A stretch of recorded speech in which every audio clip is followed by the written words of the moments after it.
It's Back to the Future with Essex gamekeeper Geoff Garrod. He shows how pigeon shooting has changed since the days of his Keeper's Diary video series 15 years ago. Technology's jumped through the roof, but the bottom line of it is a pigeon is a pigeon, and for a pigeon to survive, it has to feed. And 90% of its feed comes from the countryside, which in turn comes from a farmer's farm. Meanwhile, immigration is in the news, and I am in France reporting on a migrant story. The British shooters who have moved there so they can carry on shooting unmolested. This is a particularly silly gun, as you can see from the huge flat. And word on the street is that the government is planning to ban electric shock training collars. Is this a ban on cruelty or a ban on choice? We talk to gun dog experts. Why would you take a dog into stock when you can't even call it back in your own back garden? We have a competition for you to win entry to this year's 410 Championship. David perches admirably to deliver the news on the new stump, and James Marchington produces the best hunting and shooting videos in hunting YouTube like rabbits from a hat. Welcome to Fieldsports Britain.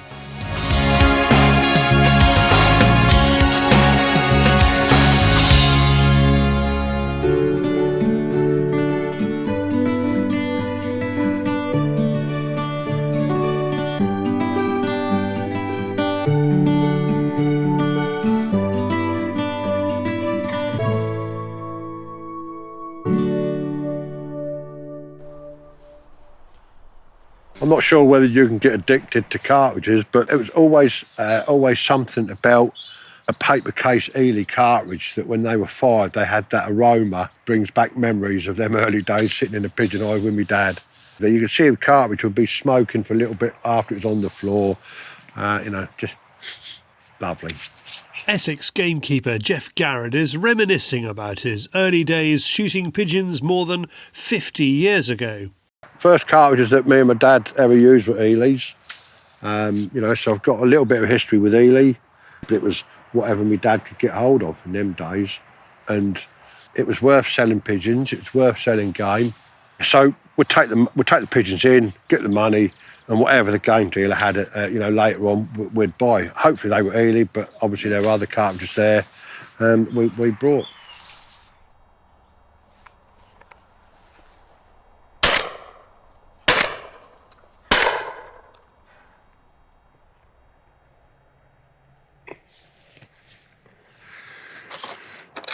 Good job I had 3 shots. Cartridges have come on a lot since those days. Geoff has stayed true to Ely, even though they no longer have that heady aroma. They were a quick cartridge. This is 32 gram 6-shot, and the Pigeon Select is a 30 gram 6-shot, but they're all fibre wad. Cartridges have obviously, to nowadays, cartridges have the manufacturer, the technology has gone into them, has gone way beyond what it ever was in those days. Now it's plastic, everything's plastic. And the good thing about plastic is they can get wet without the fear of... That was one of the old things in the olden days. A wet cartridge, you'd get it in your gun, but if you was in a flush, chances are that you couldn't get it out again. It's not just the cartridges that have changed for the better. Guns have always been developing. From an old Beretta 303 in them days to a brand new Maxus Mark II Browning. I've shot a 28-inch barrel for virtually all my life on automatics, but this one here, I went for a 30-inch barrel, and it just makes it that little bit more smoother for me. I'm not the best one to do gun reviews. The fact is that I can use this gun and I feel I can shoot with it a little bit better than the old ones. That's all that I need to know for me personally.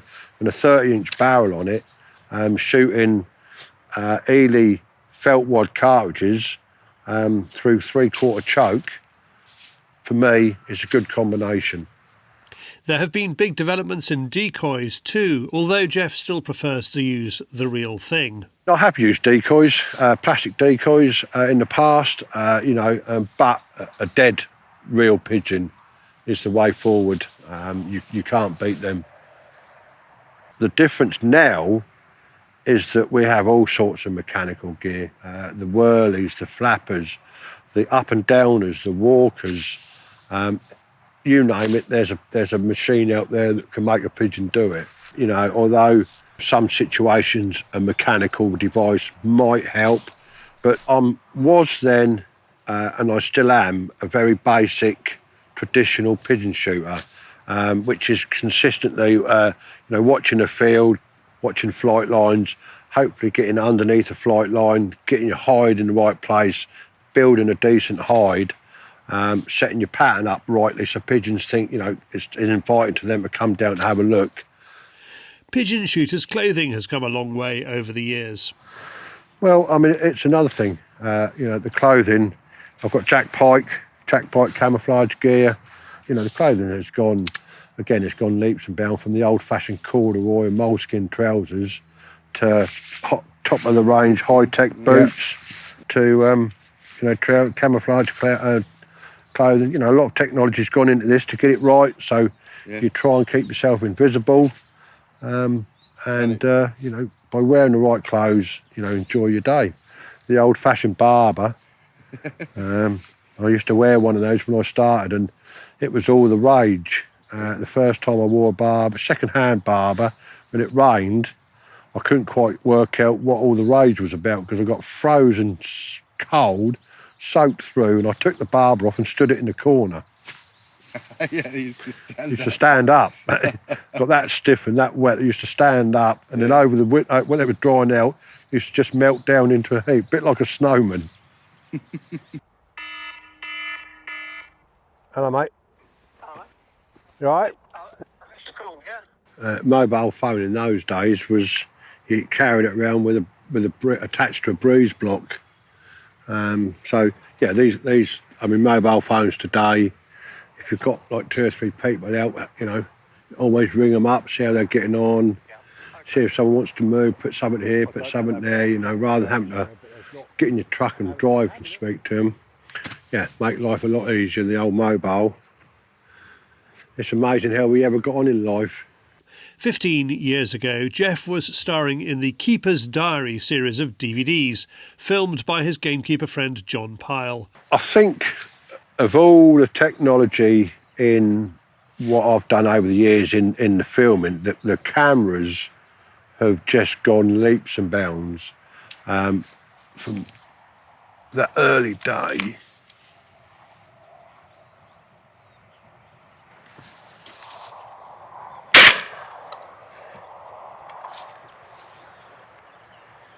the early day, like I say, going back to John with his holiday video camera, today the technology has just gone through the roof. As we stand here, looking at the camera now that I'm looking into now, we have the shot cam. The shot cam, to me, the footage that you can get from a shot cam, if you set it up right, you can see where your shot's going.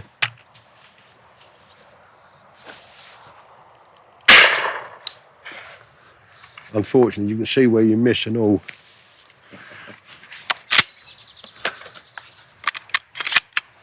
When you're making a hunting video, people buy it to see a little bit of technology, but they buy them to see things being shot. That's a simple answer to it. And the footage you get off a shot cam is second to none. Right out there, the bird is clear as day in there. You can see where you're aiming. It's a good training device. So that's one of the biggest technologies. You have aim cam now, which is like a pair of glasses with a little tiny camera on there. So you line it up so you're looking down the barrel, so you can see it from an eye point of view of what's going on. That's another big leap in technology. To one of the biggest things now is a drone, to give you an idea of how things are going on from above us. So the biggest leap in technology in the pigeon shooting world, and what I've done over the last 25 years, is the cameras. The technology's just gone through the roof. So what else has changed for the pigeon shooter in the past half century? Pigeons' habits have changed because farming habits have changed. In the olden days when I first started, it was all done by an old massive disc drill. It doesn't matter if the conditions were really good there was always oodles of corn left on top. And them early days of pigeon shooting, and because winter corn wasn't as much in them days as what it is now, you'd have weeks of spring corn, and because of the tractors and the equipment, it had to be absolutely dead right before they could get on there and drill. So your spring drilling, which is why I always favour, for me personally, my favourite time of year, it used to go on for 3-4 weeks, maybe 5 weeks. So we used to have a little drawn out session of spring drilling. But today, on here this year, I had 400 acres of spring corn to go in. The weather came good. I was at the shooting show at Birmingham on the NGO stand, and 2 days, 400 acres went in, and you could hardly see a kernel of corn on top, with modern day drilling. So that's made the habitat of the pigeon, or the habits of the pigeon, change a little bit. There's more rape about. I can remember shooting on the first field of rape in Cambridgeshire, and first 5 or 6, 7, 8 years of rape shooting, pigeons used to get on that winter time, and so many used to just drop out the trees because they couldn't cope with it, with the diet of it. And over the years, they've learnt to digest it properly. They've learnt to deal with it, and now pigeons survive all the way through the winter time on the rape. That's one of the biggest crop protection jobs that we have to do: keep the pigeons off the rape. Yeah, sure. And I guess harvest time, there's probably less spillage as well. Well, the combines today, they don't need nothing about. Massive, great combines. £300,000 worth of combine going up and down the field. They're not going to have it chucking out the back like the old combines used to in the olden days. So, stubbles, stubble shooting. It's sort of like you get a little bit, but not too much. You get more shooting on laid corn, laid barley, laid wheat if you're in that area to get some.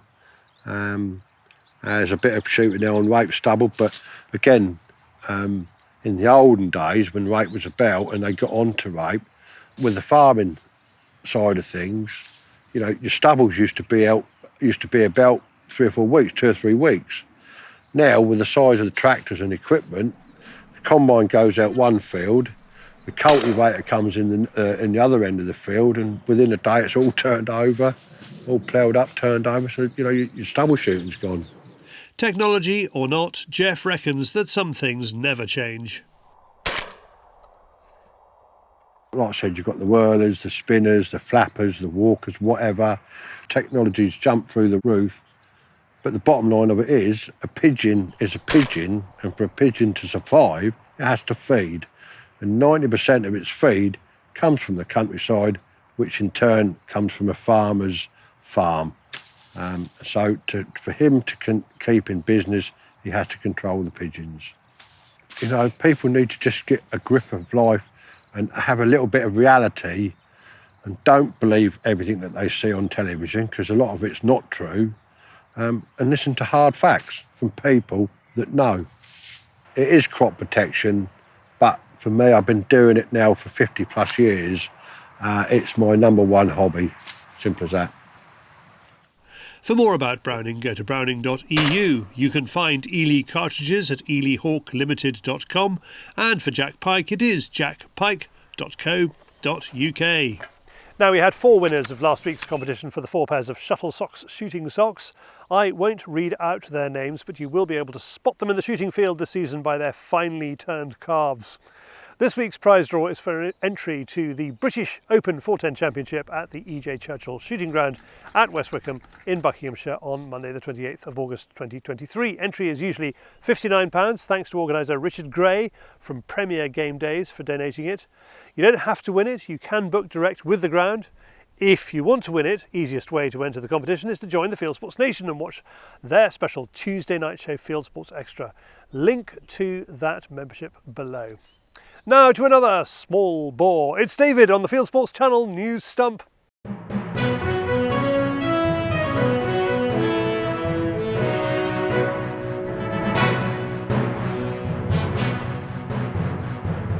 This is Fieldsports Channel News. Basques instructing lawyers to seek a judicial review of DEFRA's mishandling of gamebird release. DEFRA is underestimating the number of shoots hit by its decision to restrict gamebird release in areas of England which Basque wants reversed. DEFRA has put gamebird release on the hated general licences and says that it can't take place within 500 metres of Europe-designated special areas of conservation without an individual licence. Basque says DEFRA is telling MPs and senior government figures that the change will hit only 40 shoots. However, Basque says the figure is many times higher. In North Yorkshire alone, more than 100 shoots will be affected by the change, with the figure for the east of England thought to be as high as several hundred. As the main gamebird releasing period approaches, Basque accuses DEFRA of throwing shoots into chaos. I'm in London, having just come from a ministerial meeting at DEFRA. My aim was to get General Licence 43 reintroduced across the board. The current restrictions introduced, no consultation at the last minute, are going to devastate many lives, communities and our members' interests. It would appear at the moment that it's unlikely that we're going to get what we need, and so BASC is of the view that we have absolutely no option but to launch legal proceedings using our formidable fighting fund in order to do so. And we'll be issuing the relevant paperwork to the government, DEFRA and Natural England as soon as we possibly can. Firearms inquiries officers could have new training. It follows the inquiry into the 2021 Plymouth shootings. The Chief Constable responsible for changes to firearms licensing plans to bring in a national training programme in 2024. National Police Chiefs Council Firearms Licensing Lead Debbie Tedds said previous attempts to introduce national training have failed. Firefighters say a wildfire in Scotland could be the largest ever recorded in the UK. The Scottish Fire and Rescue Service says flames burned 30 square miles of scrub and woodland near Cannock in the Highlands. Locals accuse the RSPB of creating a death trap for rare birds at its Coromony Nature Reserve, half of which burned, taking with it black grouse broods. The RSPB planted trees there without sufficient fire breaks to stop the blaze. Crews fought fires in 4 separate areas. NASA satellites photographed the 12-mile plume of smoke. The fire service thanked the Scottish Gamekeepers Association and RSPB staff for their help in fighting the fire. Staying with fire, and the Countryside Alliance in Scotland says that a new bill which aims to restrict muir burn could lead to more devastating fires. The Wildfire Management and Muir Burn Scotland Bill is being debated in the Scottish Parliament. It seeks to restrict the use of muir burning on peatlands. The Scottish Gamekeepers Association says muir burning can prevent wildfires and lessen the intensity of blazes. It says the bill is short-sighted. Muir burn tends to be the least favoured option for the Scottish Government. Now, we know that there are some inaccessible areas where we're just not able to flail or swipe, and in any case these practices tend to produce tinder, which dries and is ideal for either starting or spreading wildfires. But if the Scottish Government don't get this right, there's a real risk that they will undermine both the wildlife and wildfire management in Scotland. More fires, and in England firefighters have been tackling a second blaze on Marsden Moor. West Yorkshire Fire and Rescue Service used a helicopter to put out the smouldering flames at the Marsden Moor estate at Binmore and Hind Hill. The National Trust, which owns Marsden Moor, bans muir burning on its land. Top British trap shooter Abby Ling is fundraising to pay for her trip with Team GB to the Olympics. The 36-year-old from Somerset, who has 2 children, has set up a GoFundMe page. A Commonwealth Games silver medalist and Fieldsports Channel contributor, Abby's next qualifying event is in Italy in July. She's hoping to raise £10,000 to get her to Paris 2024. Link below. There's a new attack on shooting sports from Scotland's Planning Department. Amendments to the Town and Country Planning Scotland Act aim to make it compulsory for all target shooting in Scotland to have planning permission. This could bring about the end of the free pass for rifle ranges used fewer than 28 days a year. The proposed rules would apply to full bore and small bore rifle shoots and practical shotgunning. They exclude air guns, cadet shooting events, game shooting, clay pigeon shooting and paintball. You can respond to a consultation on this, which runs until Wednesday the 23rd of August 2023. Link below. Thanks to Martin Phipps for the story. A major new report savages attempts by the Westminster government to ban trophy imports. Scientists, African conservationists and community leaders say the UK's hunting trophies import prohibition bill will negatively affect trophy hunting in Africa, and the continent's natural environment and animal conservation will suffer too. Conservative MP Henry Smith introduced a private member's bill which passed the Commons in March and is now in the House of Lords. It picked up backing from the government along the way. The report points to the hypocrisy in the bill, as the UK exports thousands of deer stalking hunting trophies itself every year and has no plans to abolish the practice domestically. Meanwhile, the government of Botswana has written to the German government condemning similar plans by the ruling Green and Social Democrats parties. Southern African community leaders are calling out a false report issued by Antis. The report claims that hunting is threatening Botswana's wildlife. However, the leaders point out that Botswana has too many elephants and its communities benefit financially from hunting. Communities receive more than $2 million a year in revenue. And finally, a Fieldsports Nation member has shot an unusual roebuck. Rod Entwistle shot the Peruke roebuck in Berwickshire in May. He says the animal was no more than a week away from dying from its fly-blown antlers. I was delighted to be able to take it out, and also extremely grateful to have a memory of a lifetime. You are now up to date with Fieldsports Channel News. Stalking the stories, fishing for facts. Thank you, David. And we have found that David works for likes, so please click like below this film if that's how you're feeling. Also, we have a membership offer for you that we hope you will actually like. Thanks to the team at Jack Pike, we have a special membership promotion just in time for Father's Day.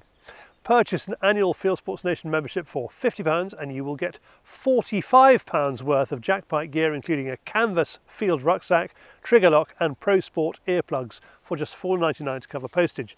Conditions apply. We have 50 of these rucksacks to give away and we really are giving them away. See the link below for full details. Next, I am off to France to look at guns. There is a mini UK refugee crisis going on. Brits who like shooting are moving to France, where the law is more relaxed and shooting sports more respected.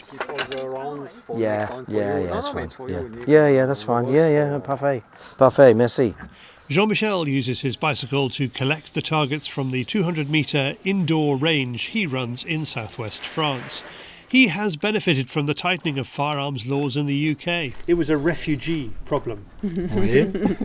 So you have solved a refugee crisis. Yes, for very, very small people. No, at the beginning, I think we have 20 shooters. We came. Among them are Nick Doherty, his wife Laura and son Zach. Thanks to Tony Blair's restrictions on handguns in 1997, Nick's family has a new life in France. It was actually the fact that I could bring my pistols to France, keep them in a gun shop here and take them shooting that attracted me to the place at all. I'd had no other reason to come to southwest France. Had you been to France much before? No, I had gone to do a 10k race in northern France once, but that's about it. There were a group of shooters in England who had found out, and I'm not really sure how, about this opportunity. So we were made the offer, you could bring your guns here, because you'll remember we could either hand our guns in, sell them to the government, or we could, do what we like with them really, as long as we didn't keep them. And so we decided to bring ours out here. Nick has his own pistols, which he keeps at home and uses at the range. There may not be so many restrictions, but the rules in France are as tight as the UK. You have to carry your firearms in their cases to your firing point, and you can't use a holster, so no quick draw practice.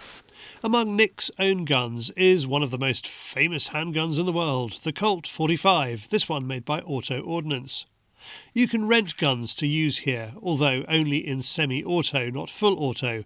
This is the AK-47. Well, this is a 1891 Marlin carbine. They do have some things that probably of more interest. Here's a 1941 Garand. There are lots and lots of guns available to hire. Quite a lot of long arms, which you can see here. And there are various guns that people might be interested in, for example, a Heckler & Koch MP5 there.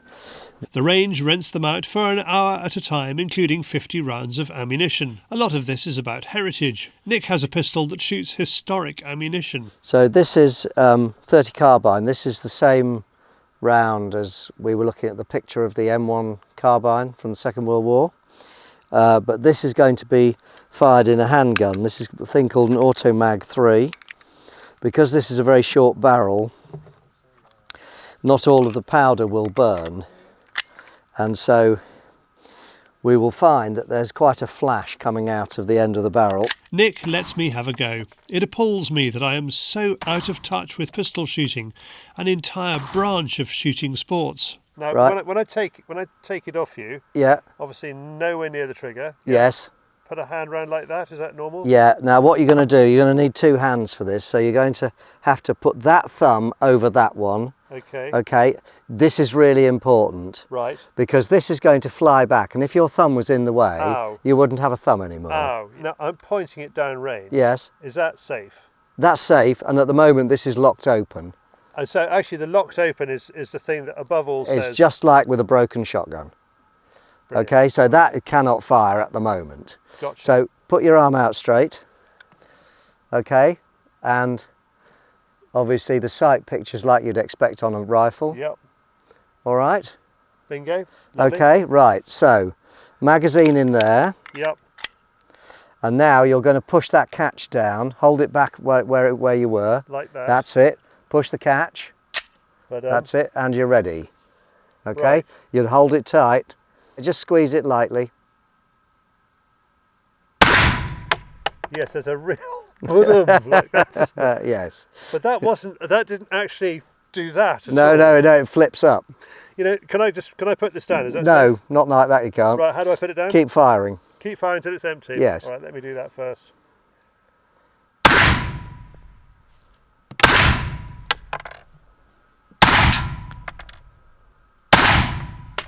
This is great.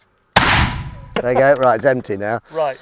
Okay. Slides open. Put it down. So I'll take it. Take the magazine out. All right. This is particularly silly gun, as you can see from the huge flash. Nobody would really ever use this.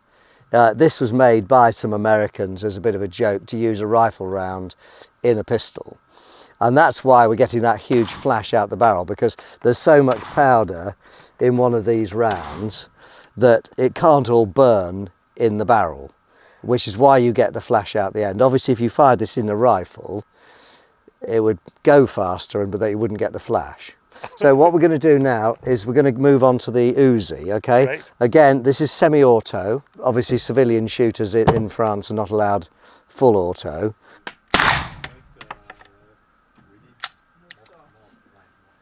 Brilliant. There are some similarities. In England, for example, to do target shooting, you'd have to be a member of a Home Office approved club. Here, you have to be a member of the French Federation as a general rule. But as in England, there are effectively regulations that allow people to try shooting. I think it's limited to twice a year, but you are allowed effectively to go on what in England we would call a guest day. Anybody who's ever tried pistol shooting will know it's quite different to shooting pigeons, clay or real ones, or shooting rifles, whether that's at deer or long-range targets. I've been a chair of a shooting club, and I've introduced a few hundred people probably to shooting, and I've only had 2 people who said they didn't like it out of all those hundreds, and almost everybody else has said 2 things. They've said, it's a great deal more difficult than I thought it would be, and it's a great deal more fun than I thought it would be. This is a family outing. Nick's wife Laura is a target shooter too. That's not so bad. I fear you have beaten Nick. Yes. I usually do. It's a sport that is a real leveller. Anyone can do it, whether it be men, women, the elderly, the youngsters, those who are not so able-bodied, wheelchair users. It's a sport that everyone can participate in, and that's one of the things we love about it. And it's great fun. And there is a 10-metre air pistol range with a high-tech target system. The targets are small computers. You can choose if you want to shoot with a carbine or a pistol, and after you can choose different target. The system offers anything from competition targets to an apple tree where the apples fall from the tree when you shoot them. Yay! There's even merch available at this range. It'd be tight, it would show off your muscles. I think that there's quite an interest in shooting pistols still in the UK. I think that it's a great pity that we lost that ability. And if people want to take the opportunity to come and do it in France, there are limited, but there are opportunities to do that. And Nick and Laura can arrange it for you. They live near the beautiful city of Albi, and there are many activities as well as shooting in the area. Find out more on their Facebook page. Laura and Nick have accommodation at their farmhouse and set up that story for me, so thanks to them. Next up, Deborah Hadfield looks into electric shock collars and what the gun dog world and shooters think of them. Essential tool or harmful to a dog's welfare? Electric shock collars divide opinion. The Kennel Club says it expects the Westminster government to ban them from 2024. The Welsh Government banned them in 2010 and the Scottish Government issued guidance on not using them, which had no legal standing. Dave Templar has been training working dogs professionally since 1987 and is also a shooter. There might be a place in certain ways. I used to say, well, if a dog is chasing sheep and the only difference between the dog being put down and being, shock treatment, which is a horrible thing to say, is probably a good thing, but really it's not to do with the dogs, it's to do with training and breeding. If you were to take one of my dogs, the temperament they are, they can't take it, they don't need it, right? And in the end you end up producing a dog that can almost take that punishment. The show dog community is leading calls for the ban. Kennel Club Chief Executive Mark Beasley calls the collars cruel and unnecessary and says they cause physical and psychological harm. The 2010 Welsh ban on electric collars has its critics. In 2022, the National Farmers Union Mutual Insurance released figures claiming that Welsh farmers lost more than £300,000 from dog attacks during the previous year. Farmer Gareth Wynne-Jones wants the ban reversed. Disappointing to hear that the English government are following in the Welsh footsteps with the banning of e-collars. I think, as a farmer that's seen quite a few horrific livestock attacks by dogs, that it needs to be addressed. And, anybody that's buying a dog should really understand what type of dog they're buying, if it's a herding dog, hunting dog, and to get some training done. And e-collars can be, a great way to prevent dogs from chasing sheep and livestock. And if we can get, there's a lot of professional trainers that have said this, but government aren't listening, and the numbers of livestock attacks are still going up. Steve Moran has been training dogs for more than 30 years. He works with dogs from all over the country at his kennels in Cheshire. Steve, who runs Stublatch Training, says electric collars are no substitute for good training. The reason why people are using an electric collar is because the fundamentals have not been put into the dog. They've not got a bond with the dog. Why would you take a dog into stock when you can't even call it back in your own back garden? I've never had one, I've never used one, but I've seen them in action quite a bit. In America I watched them. I remember years ago I was in Memphis and I watched them do a massive demonstration of how to handle a dog and how to do this. And I was physically sick because you had 1,000 people watching this which think it was the norm. It's not the norm. If people understood what they were doing with it, maybe it might be a little bit easier. So from my point of view, I think they're not necessary. They're certainly not necessary in the gun dog world. You know, the people with the power aren't listening to the people that have the problems. And why is this country in such a bloody mess? It's exactly because of that. Because they think they're doing the right thing, but they've got no idea of what's happening on the ground, in the fields. Sheep are being chased and killed, and cattle. The Kennel Club says there is wide-ranging evidence demonstrating the detrimental effect that the collars have on the welfare of dogs. It says that in 2019, a study carried out by the University of Lincoln showed that electric shock collars compromise dogs' well-being, even when used by professional e-collar trainers, and are no more effective in training than positive reinforcement methods. Gun dog trainers are split on positive reinforcement, and as reported in Fieldsports News, Steve Moran is not a fan. But he is a reluctant advocate of electric collars. For the right reason at the right time, if that meant saving a dog's life, then after all avenues had been looked into, then and only then would I use it. But using the electric collar and letting the general public have an electric collar, I've seen more dogs broken than made with an electric collar. But I'm not responsible for people's moral compass, and if people are going to go out and buy these, they must know that the damage that can actually be done. If a dog is aggressive, then you've got to stop breeding them. You've got to stop allowing people to own dogs that are naturally aggressive.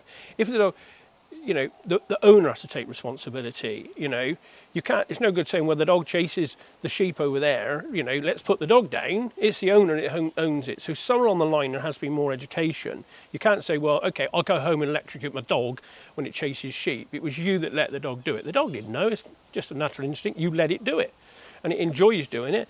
So it's great fun, and I'll continue doing it. It's like training it to sit. As far as the dog's concerned, you train me to chase sheep. Why shouldn't I chase sheep? That's what you told me to do. So it's a very, very difficult one, because if you filtered it in a sense, you said, right, okay, you have 5 years to breed dogs that didn't need it, then you could say, yeah, okay, well then at that 2-3 years or whatever it's going to be, this is the law, you can't use them anymore.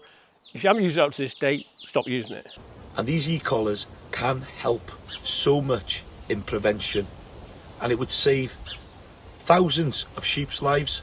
Any dog that's chasing sheep, you know, there's a possibility the farmer's going to go out and shoot it, and that's the last thing farmers want to do. The rumour in Westminster is that the government is listening to the show dog community at the Kennel Club and ignoring the advice of working dog trainers. Thanks all who took part in that. Now, airgun scopes and expert advice on what to buy. James Head from Devon and online airgun shop Crackshot looks at the pros and cons of two of his top-selling air rifle scopes. The Hawk retails at £279 and the NTC at £295. These are probably the most popular choices we get for hunters and sort of hunter field target shooters, which is generally, these are two general scopes that we sell a lot of. So they're both packed full of features.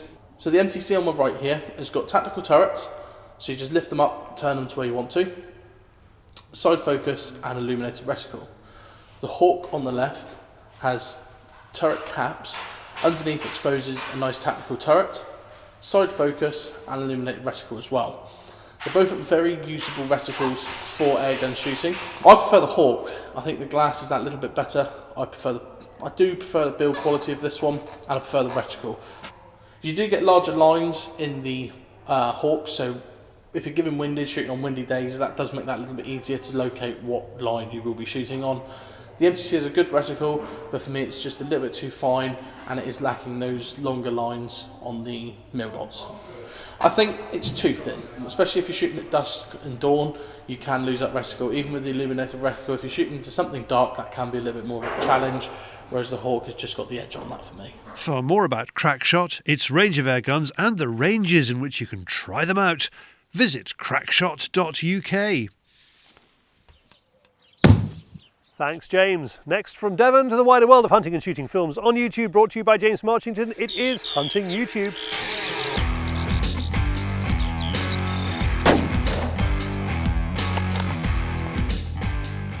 This is Hunting YouTube, which aims to show the best hunting and shooting videos that YouTube has to offer. First to New Zealand, where Con Adam is raising his sons the right way. He takes them into the mountains to camp out and shoot their first deer. Here's one you definitely shouldn't try at home. Demolition Ranch cut down a shotgun barrel progressively shorter to see how it affects the shot spread. Amazingly, it still works, kind of, when the barrel's no longer than the cartridge. Over to Oklahoma, where a rancher has finally won the right to protect his livestock by shooting coyotes at night, and he grabs the opportunity with both hands. Meanwhile, in Arizona, they're taking a different approach, juggling the need to protect livestock while working to conserve the endangered Mexican wolf. Next, Africa, and PH Clayton Fletcher takes out a client after a Cape buffalo, as well as a variety of plains game in this beautifully produced film. Back to the UK, and David from Predator Protection is out with his 1.7 HMR on a cattle farm, controlling rats, rabbits and foxes, with a useful tip about stopping your pockets rattling when you're creeping about. Dave Carey is at Greystoke Castle in Cumbria on a snowy day last season, enjoying the challenge of shooting driven pheasants with a 410. And finally, GB rifle shooter Shona McIntosh, who's ranked #1 in the world in women's 10-meter air rifle, has a new vlog where she answers viewers' questions on training, technique and more. That's it for this week. We've put all these films into a playlist for you. Click on the I symbol top right or check this film's description. If you have a YouTube film you'd like us to pop into the weekly top 8, email Charlie the link, charlie@fieldsportschannel.tv.